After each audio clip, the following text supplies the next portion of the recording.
You've seen so many players come through your gym pre-draft process, and then they go on to really have success in the league. So, you see it from day one, and then you see who really thrives at the next level. Based on your perspective with that, how do you see Tyrese at the next level? And does he remind you of anybody that you've seen in the past that's had success in the league?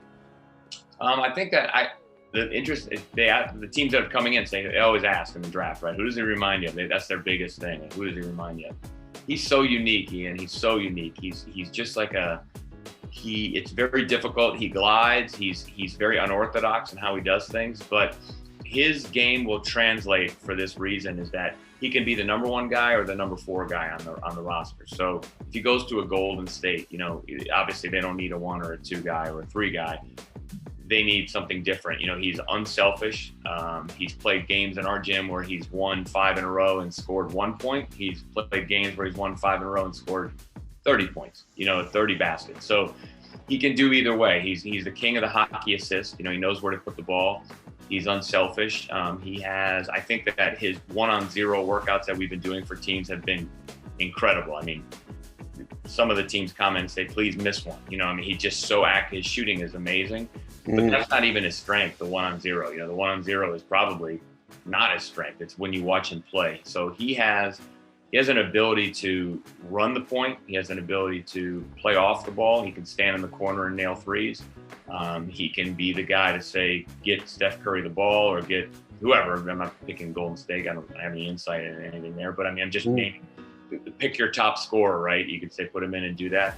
And he doesn't care. He just wants to win, and he just has, like I said, he's an Oshkosh, Wisconsin guy, which is, that's where he's from, and he's grown up with in that I guess atmosphere of not stardom, so he's very good. I think the reason he's going to translate is because his length. He's 6'6", he's a big kid, and the way he plays, he's able to just adjust to so many different styles of play. I personally believe he would be most effective in a running game because he's very difficult. We talked a little bit about his ability to take contact more with the added weight, but he's amazing at eluding people. He could play up and down the court in a fast game, and he has a knack for kind of moving his body to where it's hard to get at Tyrese. It's hard to get, people say, there's a young player that I work with who is going to be a top pick next year who keeps, I'm just going to body him up. Well, I said, it's easier said than done. These guys are elusive, they really move. And Tyrese has a knack for doing that. So I think he fits in so many different systems. I think he can guard the 1, the 2, or the 3, at 6'6", and he can guard some 4s, right? With the way teams are playing now, with how small they're playing. And that just makes him so versatile. And I think that's what really enhances his value. I don't get caught up in the draft as much because if you go 1 or 3 or 5 or 7, there's so many guys that have, we had a guy go 15th named Kawhi Leonard who's pretty good, so it doesn't matter as much. It's the right fit, the right team, but I think that Tyrese is going to be a very good NBA player. Now, with Malachi, kind of a similar question. What has the work been like with him over the past several months? And has he also added strength, added weight? So Malachi's a lot different than Tyrese in a sense of kind of starting ahead of him with the body. So Malachi's compact. He's not a big guard. He's very, this is a popular term these days because Fred has played so well, but he's very much like a Fred VanVleet, kind of an older guy coming in the league and just really steady. So Malachi's sharp. When Malachi works out, and we've had the comment from teams, he looks like a pro. His footwork is sharp. We tell him he's got to loosen up a little bit. He's extremely serious. He's from a family. I think he has maybe 8 or 9 brothers and sisters, maybe more than that. Wow. And they're great. They're all very close, tight-knit family. So I think he was one of the younger boys, so he doesn't say much, right? So he probably didn't have a lot of time to say stuff. But yeah, couldn't get a word in. And I think he got his butt kicked by his brothers playing in the driveway, right? So he's just a really serious. He's a very good at pick and roll. Malachi, of course, hit big shots in college and continues to do that. Guys who hit big shots, whether we're playing 3-on-3 or whether they're at San Diego State. It's just kind of what they do, right? Chauncey Billups, Kyle Lowry, when they're in our gym playing pickup, they always hit big shots. That's what they do. And Malachi's got that personality with him. He's got that characteristic. He's very steady with the ball. He's very, again, like he's just so detail oriented, you know, and he's able to run the pick and roll to precision. He's kind of a surgeon out there, carving up, silent assassin, we call him, you know. Gets guys the ball when they need it, but can also score a basket. But his process, you know, of course, we've had him on a great nutrition plan. The Herbalife products have been great for Malachi and really supplementing. You know, some of the things that we do aren't just with nutrition, it's with electrolyte replacement. So, you know, Herbalife has a product that we use during the workout that's basically electrolytes in a healthy way, without all the different additives and things in them. And these guys have stayed hydrated. And Malachi has, I don't think he's put on a ton of weight, but he's really gotten more solid. I don't think he needed to put on a ton of weight. You know, his game he's a little jitterbug, little speed in there, a little different than Tyrese. So he's benefited, but Malachi has embraced the mental side. He kind of already had, we cheated with him because he came in mentally tough. He's inherited the whole nutrition, accepted it, put that all into process, and then he is a worker. You know, he's in the gym 2-3 times a day.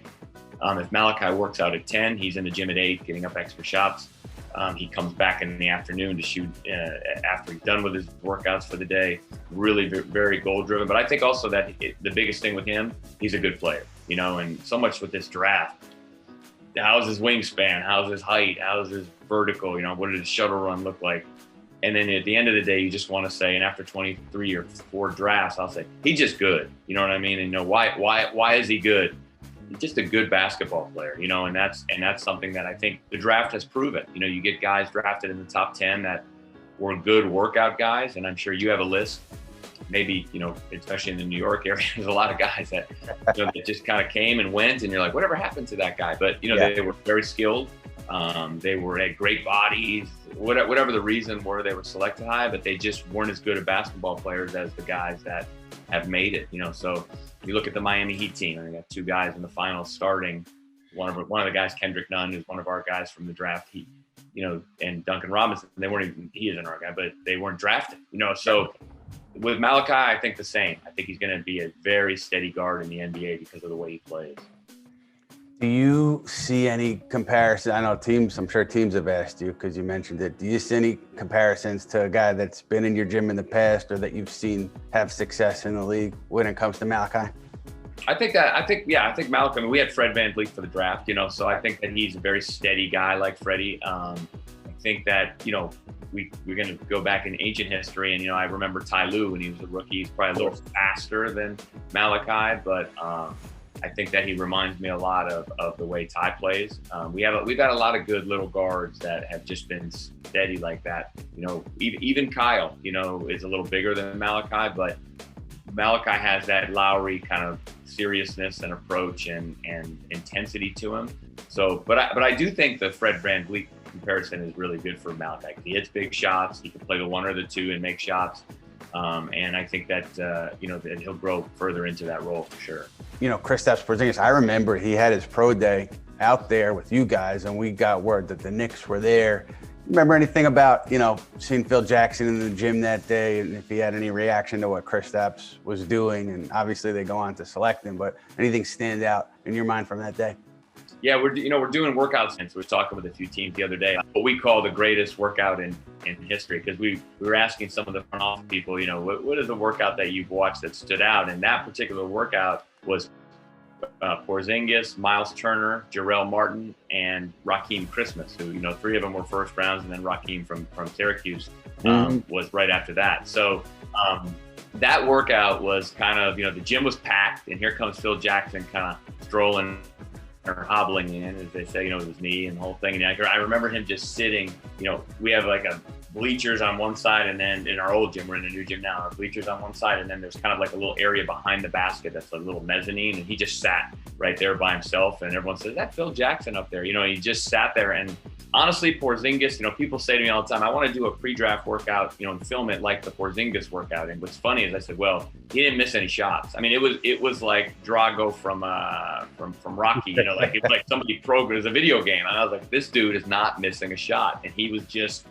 and I remember Phil Jackson was expressionless. I mean, everybody in the gym was just kind of like, holy crap. You know, I mean, this guy is like a 7'3" or 2.5" or whatever he is. And he was, It's the best workout I've ever seen. I mean, not my workout. I don't mean what I did. The best performance in a workout I've ever seen. It was flawless. I mean, the guy was like, and then we put him in the post and he was hitting turnarounds. Then he was hitting jump hooks. And then we put him at the 3. He hit like 30 in a row. I mean, maybe he missed one. I'm not even exaggerating. I kept wanting to stop the workout because I was like, it can't get any better. It just kept getting better and better. And then we threw it off the glass and he grabbed it, dunked it, and ran he runs like a, it's like, everyone's like, what is going on with this guy? So Phil was there, and I just, he doesn't sit back and the whole thing and just expressionless the whole time. But I mean, that had to be one of the best workouts I've ever seen. And I've worked out some good guys. So it was amazing. And the other guys were good too, which made it even better because they were pushing each other. One guy would go and the next guy would go. And it was a fun day for us, for sure. I remember all the buzz coming out of that day in Vegas. And, I think somebody took a picture of Phil there and everybody was getting fired up. That workout is still online. You can find the Porzingis pre-draft. Yeah, it's online. That's all the new rookies that come to us say, "Oh, I want that workout." It's okay. You got a long way to go, baby, to get that. You got to somehow hit 80 in a row. Oh man, that guy, he was unbelievable.